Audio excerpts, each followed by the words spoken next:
මේ දාන ගෑවලා තියෙන්නේ. මුලින් අඳුන්වලා දෙන්න ඕනේ නැහැ. අපේම අය වගේ අපේම සහෝදරයෝ වගේ ඔයාලගේ දුක සැප හොයාගෙන නිතර වෙලාවක් හම්බුන හැම වෙලාවෙම වීඩියෝ බලලා වෙලාවක් හම්බෙච්ච හැම වෙලාවෙම මෙතෙන්ට එනවා. එනවා. ඉතින් ඒ දෙන්නගේ පස්සේ ලොකු පිරිසක් ඉන්නවා. නේද? අද ඇවිල්ලා තින්නේ කලුතර. නයිටින්ගල් හෙද විදුහලේ ළමයි ටික තමයි ඇවිල්ලා තියෙන්නේ. නයිටින්ගල් හෙද විදුහලේ. නේද? මේ මං ඉතින් උදේ පාන්දර කලුතර යනකොට මම දැක්ක පොලිමේ එනවා. පයි. ඉතින් මේ ඔයාලත් එක්ක හැමදාම මෙයාලා ඉන්නවා. ඉතින් ඒකෙන්ද නිතර ඔයාලා හොයාගෙන එනවා.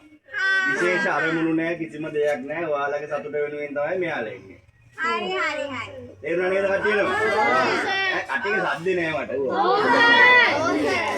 ඉතින් ඔයාලත් ආදරේනේ යාලට. ඒ වගේ රහස් ගුණයක් යාලා ඔයාලට ආදරේ. ඒකේ ආවා. ගියවුරුදු කීපරක් ආවද? ඉතින් අපි ඒ කට්ටියට සෙට් පදමු නේද?